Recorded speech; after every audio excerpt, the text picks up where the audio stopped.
So grateful to share some of the experiences and also experiences of other people that have helped me and others to recognize those spiritual gifts and really come into alignment with who I am as a divine son of God.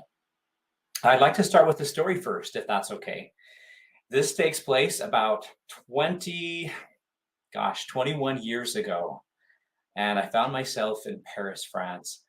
My wife and I were newly married, and we had scraped up enough money, and I was in the middle of design school, and we decided that it was a good thing for me to travel to Europe with a tour group from BYU Idaho and tour Europe. We went to Barcelona, we went to France, we went to Spain, or Italy. And so at this particular time of this story, I found myself in Paris, France. And we were in this massive group of students and professors with our very professional and very serious tour guide. And we were wandering around Europe, or excuse me, the downtown Paris, and he was guiding us along, and we found ourselves paused. And my fellow freshman that was with me decided that she wanted to go into this chocolatier that was right next to where our group had paused. And so I kind of hesitated for a second because I thought, well, I don't really want to be separated from the group, but she was kind of my pal. We were kind of helping each other out. We were the newbies here. And so we decided to enter, and I followed her in, and I was really nervous because I felt like it was going a little too, we were kind of taking a little bit too much time in this shop. And we came out of this shop, and my worst fears were realized. Our group was nowhere to be found. So here we were in the middle of a place that I'd never been before, where people spoke a language that I had no idea how to understand or to speak, and we couldn't find our group. So we thought, well, they couldn't have gone far. We were only in the shop for a few minutes. So we began to wander. We began to look around and look in different stores and trying to kind of figure out where they could have gone, and we could not find them. We wandered around downtown Paris for at least 5 hours. And the fear started to set in. And I remember at one specific point, we said a prayer as a group, asking that we could be found, or that we could find the group that we were attached to. And finally, we opened our eyes after the prayer, and the most heavenly sight was walking across the road, and it was a group of missionaries. Missionaries! Oh my word, they were missionaries. Blonde-haired, blue-eyed missionaries. They had to speak English, so we ran up to them. Elders, elders, elders. And they looked at us with confusion as we started to relate our story, and finally they spoke to us in French. They didn't understand a word we were saying. Well, it was at least something that we could feel that God was looking out for us. And so he sent his servants to at least say, hey, there's something we recognize, some people we can relate to, even though we can't understand each other.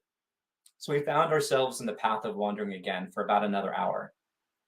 And I had this thought that I would dig into this brochure that I had brought with me with this tour group and see if there was any phone numbers on there. And as I was really looking, and finally in fine print, I found this phone number, and it was in a different country. So then we went in search of a telephone. Because mind you, there's no Google Maps, there's no cell phones. We're literally wandering with zero tools. And we entered another store and were able to get out the words and with our hands and making the motions that we needed a telephone. And thankfully, they were willing to do that for us. We discovered the itinerary of our group, and hysterically, we were able to make our way to where they were having dinner that night. I don't know how we did it. We didn't even know how to count money in France. And we didn't even know how to say the words. But somehow we made it there, and I can't tell you the amount of peace that I felt as we entered that restaurant and saw our group. I mean, that human brain of ours tends to go to the worst case scenario sometimes. And we were literally lost. We felt lost for 7 hours. And those thoughts began to creep in. What if I don't make it back to my wife and my newborn son? What if we end up in the back of a vehicle and we don't know where we're going? Then what? But the peace that came as we saw that group was so overwhelming, and I will never forget that feeling. But I learned something super valuable from this story, from this experience that I had. I learned that I can trust my intuition. When that little voice came and said, "Look in that brochure for the phone number," I can trust in that intuition. Now, I wonder how many times I had that thought before until I finally listened. But the next thing I learned was I can be calm during scary situations. And finally, and I believe the most important lesson that I learned from this experience is that I trust God. I trust Him, that if I pray in the sincere need and desire of my heart, that He listens and that He is there, and that He'll provide not only solace with a visual of something that's familiar to me, like those Mormon missionaries, but also a way to get back to Him. So, how many of us wander? How many of us are wandering? How many of us are searching for community or perhaps searching for direction? How many of us are seeking to find ourselves, or maybe we're asking ourselves the questions, who am I? And why am I here? Why am I here? And it's interesting because I find that the times that I have asked those questions the most have been during those times of my life where I have been experiencing some of the most profound trials and challenges. Why am I here? Who am I? And I love these questions because though they may be confusing and though they may create a little bit of perhaps what we feel is chaos in our minds and in our hearts, what they're doing is they're actually driving us closer to God. By asking those questions and by expressing those fears through those questions, we are then able to focus on drawing near unto him, to discover who we are and to discover why we're here. So one of the joys that we have in this mortal existence is to learn how to clear the lens that we have from this during that we end that we create during our earthly lives in order to see ourselves more clearly. And so I ask myself, and perhaps this question you've asked yourself too, well, what creates this lens? What creates this lens of how we see the world around us? Well, this lens is composed of all of the experiences of our lives. It is composed of our challenges. It is composed of our strengths and our weaknesses, our joys, our sadness, our emotional patterns, our beliefs. It is composed of all of these things, both the good and the not so good, the healthy and the not so healthy, the challenges and the strengths. It's made of all of those. But what happens is that when we have new experiences that enter our lives, perhaps we meet new people or we have new experiences at our work or with our family or with our children, what happens then is as we have those new experiences, our view of that experience becomes distorted. We don't see that experience the same way that our spouse or our children or our coworkers do because they have their own lens. They have their own lens in the way that they see the world. So, is the fact that we have a distorted lens a bad thing? No. In many cases, it's not. It's not in the sense that how beautiful it is that I see the world so differently than Wit, or how beautiful is it that Sister Hansen sees the world in the way that she does and has had the experiences that she has so that she can be the best mom to her children that she can be. How beautiful it is that we each have been designed to create this lens through our experiences that allows us to view our world in a very unique way. Now, where it becomes an issue is when that lens distorts us and fogs our view of ourselves, when we can't see ourselves the way that we would like to see ourselves. And how do we want to see ourselves? Well, I would love to see myself more clearly in a way that perhaps my Father in heaven sees me. Perhaps that is what you would like too. And I have found that one of the best ways that has really blessed my life and helped me to clear that lens, at least just a little bit, is to find myself in alignment with God, myself, and my stewardship. When I find myself in alignment with Him, with myself, with my emotions, with my strengths and my weaknesses, and my stewardship, the things that I'm in charge of, yes, my kids and my family, and yes, my job, but also those challenges that I experience. Yes, even the weaknesses, and also the strengths. It's about all of those things. It's about finding alignment in all of them. Now, one of the keys to truly understand how to be loving and connected to ourselves is to recognize and accept our own spiritual gifts.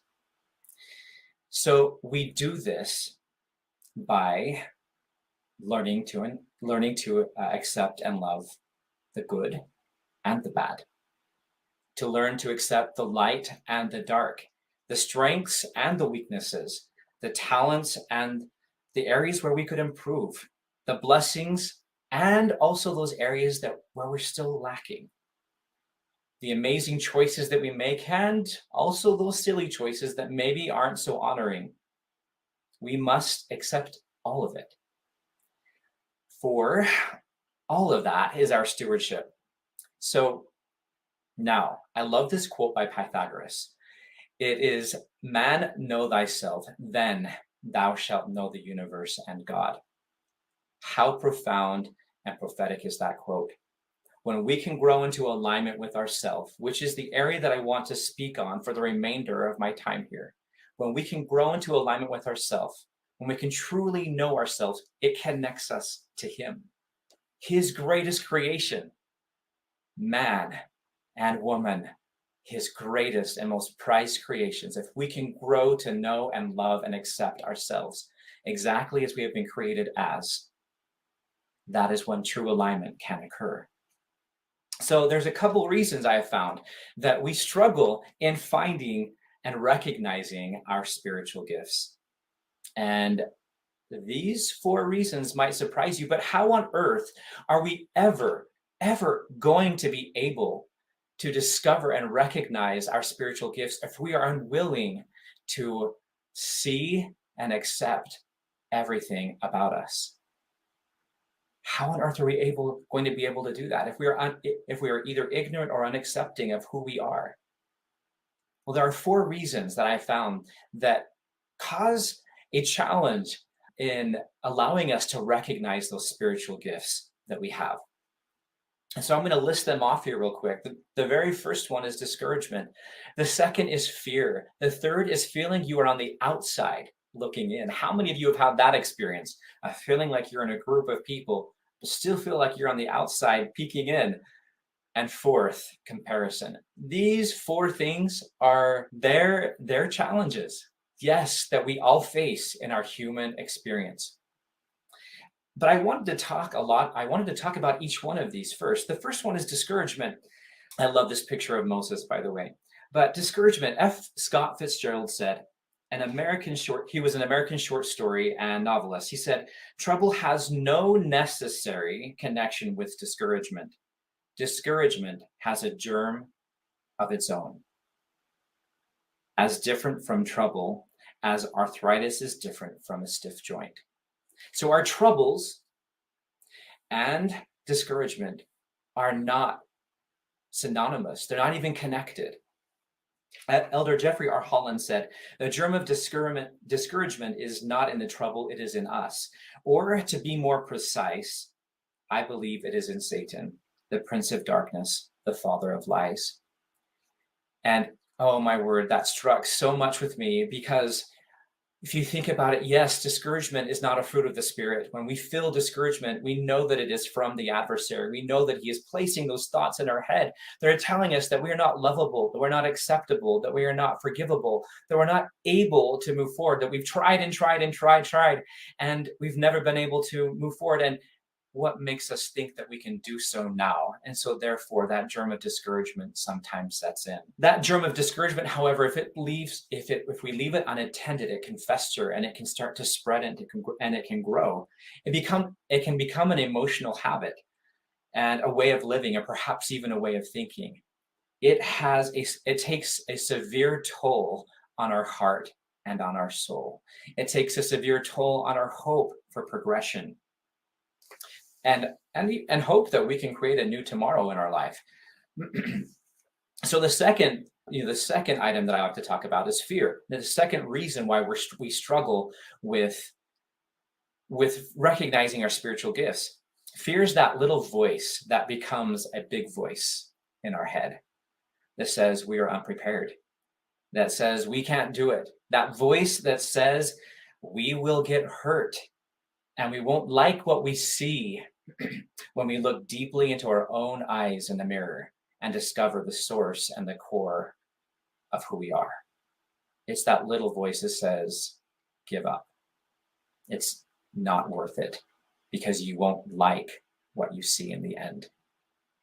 Marianne Williamson said, our deepest fear, and I don't quote her entire quote, but she said, our deepest fear is not that we are inadequate. Our deepest fear is that we are powerful beyond measure. It is our light, not our darkness, that most frightens us. It is our light, not our darkness, that most frightens us. Doctrine and Covenants, section 38, verse 30 says, but if ye are prepared, ye shall not fear. But prepared with what? Prepared, I submit, prepared with the truthfulness of the gospel of Jesus Christ. That we are prepared with an arsenal of deep knowledge of God's love for us. That we are prepared with a testimony that we are lovable and acceptable. That we have a deep-rooted, or that we are prepared with a deep-rooted and unshakable faith that we are children of divinity. If we are prepared with these things, then we shall not fear who we are, that we shall not fear that light that we possess, that power that we possess as children, as sons and daughters of an eternal God. We shall not fear. Whew. Third, feeling like we are on the outside looking in. Oh boy, this one creeps in sometimes when we feel lonely, even though we're surrounded by a group of people. This is that feeling we get when we're on the outside, and then no matter how many people around us, we just feel so alone.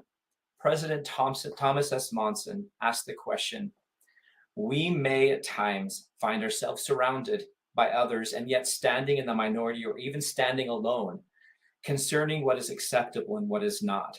Do we have the moral courage to stand firm for our beliefs, even if by so doing we must stand alone? Oh, do we have the courage? I submit to you that yes, we do. Yes, we are children of a loving God. We are literally his children. And as his children, we possess some of his divine qualities. One of them is that desire to seek and to stand up for truth. The fourth that I'm going to be talking about today is comparison. And so I actually have a couple of slides of a porcupine and a skunk. Now, how many of you look around yourselves and you see the gifts of other people and you wonder, why don't I have those gifts? Look at a porcupine and a skunk. One is very recognizable with the white stripe and the black fur. The other very recognizable with the quills that are coming out. Very recognizable. So are you a porcupine trying to be a skunk? Or are you a skunk trying to be a porcupine?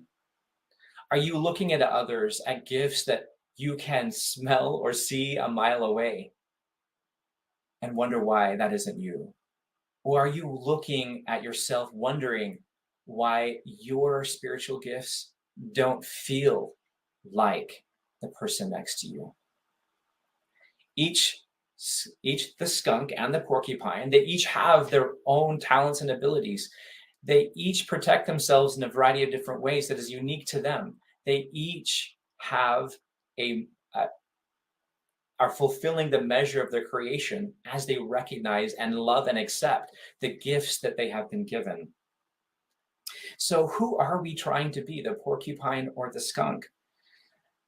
Those that's the question that we often have, and that's what often causes us to compare ourselves to other people. And when we start comparing ourselves to other people, that's when we become lost, much like I was lost on the streets of Paris, France.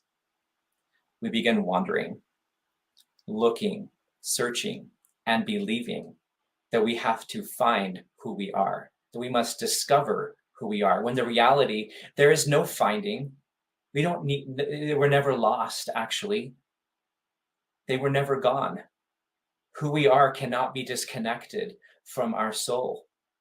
We aren't like Peter Pan's shadow that we have to go in search of and it can be lost and we have to reconnect it with a bar of soap. No, who we are is who God created us as. Sometimes it just requires a little bit unearthing. And that unearthing comes through knowledge of those gifts that we possess. It comes through acknowledging the gifts and talents that we have and accepting with gratitude the gifts that God has given us. So, what is one way that we can jump out, bump ourselves out of that wandering mode? Well, it can simply be allowing your brain to start recognizing those experiences and those things that you love to do that fulfill you from the inside out. That when you do them or when you experience them, you feel the joy that comes as a fruit of the Spirit, that you feel expanded, that you feel grown, that you feel like you're helping God on his mission. And what happens in those exciting moments, what you're doing when you recognize them, is that you're actually touching and opening the door to our divine purpose and mission in life. Because our divine purpose and mission in life is actually created, and its vehicle is really our own brand of spiritual gifts that we possess. We use them to move forward in our own divine purpose and mission in this life. Our unique brand of gifts that we possess. Now, here we are. Let's talk about a couple of these amazing people. Moses. Do you feel that you're discouraged? Does the path seem too long?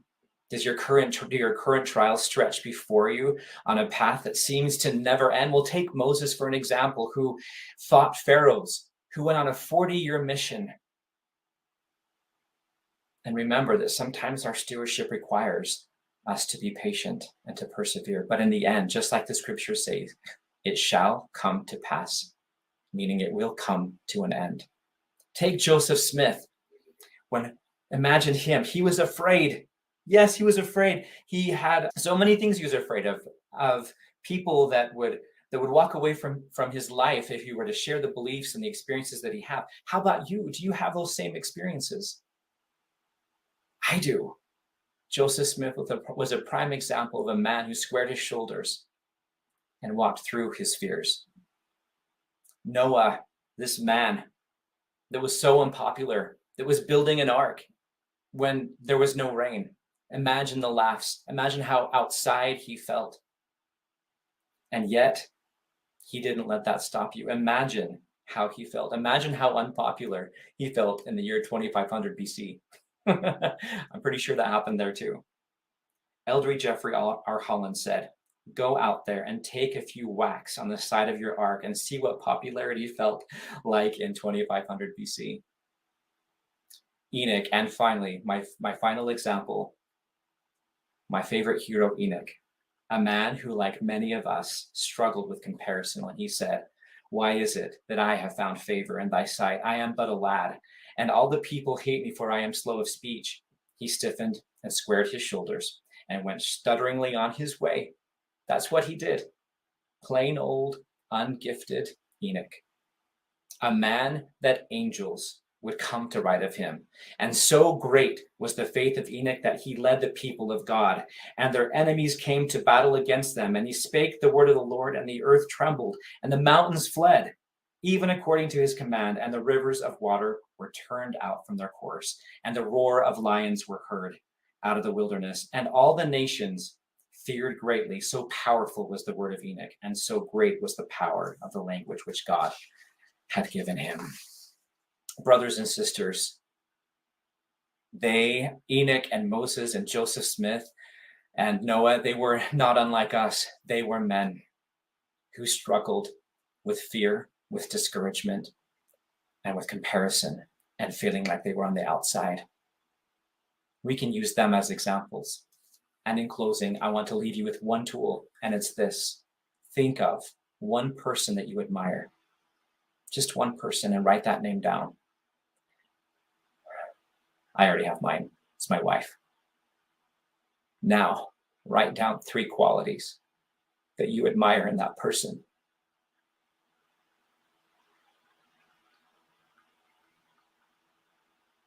As you read over that list of things that you admire about that person, understand this, that you have just touched on gifts that you already possess. We are attracted to those gifts in other people that we possess ourselves already or have the propensity to develop. We recognize them because they're already a part of us. So if you're seeking for those spiritual gifts, look at the people that you admire around you, or perhaps people that have passed on. You are attracted to them because they possess qualities you possess within you. I know that God lives.